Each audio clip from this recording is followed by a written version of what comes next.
project is to look at antibiotic resistance from different types of food, including E. coli.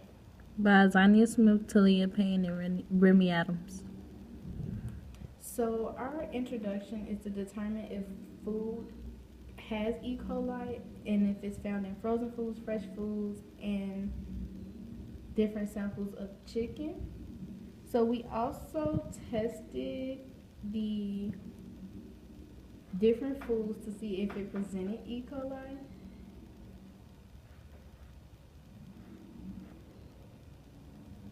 So some of the background information: E. coli strands is a gram-negative, mostly found in warm-blooded organisms. Its bacteria can cause kidney failure and could lead to death. 73,000 people each year get sick from E. coli, and it's also found in foods such as fruits, meat, vegetables, and can cause food poisoning, urinary tract infections, and people can also die from it. The procedure, we collected samples from frozen chicken as well as strawberries and kiwis. We placed each sample on 2 separate petri dishes containing LB and the other containing both LB and ampicillin. For example, the chicken sample placed in the LB container and the other chicken sample was placed in the container with the LB and ampicillin. Placing all dishes containing the sample into an incubator at 36 to 37 degrees. Each petri dish remained in the incubator for the maximum of 2 days. Gram stain each of the samples.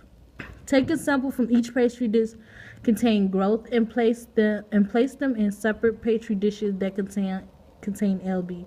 Place samples on the antibiotics and place them in the center of each LB petri dish with the previous sample.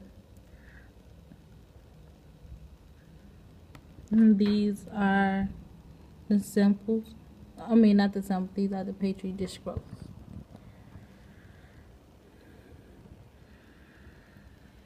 So as you look at the petri dish data, the chicken had growth, strawberries had growth, and also the kiwi.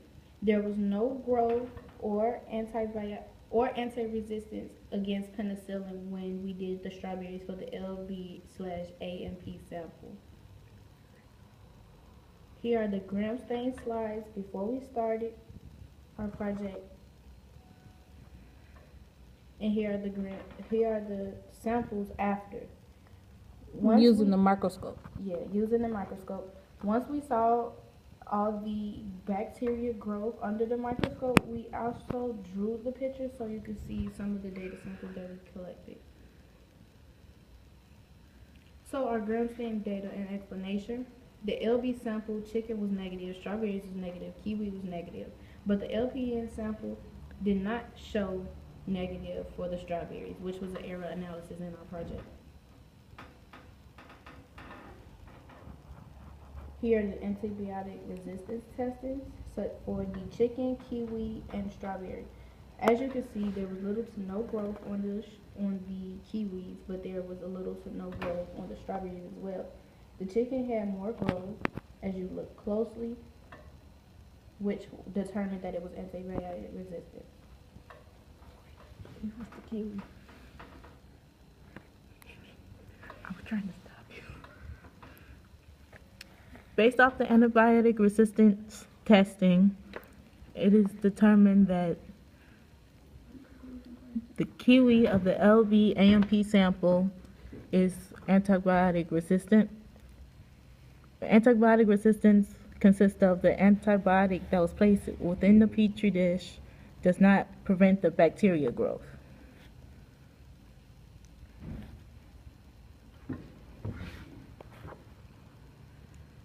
So our trial and error, our experiment included fresh carrots. However, the petri dish that contained the carrots were done differently from the rest of the samples, leaving them to have inaccurate results. There was no growth on the strawberries LB/AMP, which was another error trial that we had.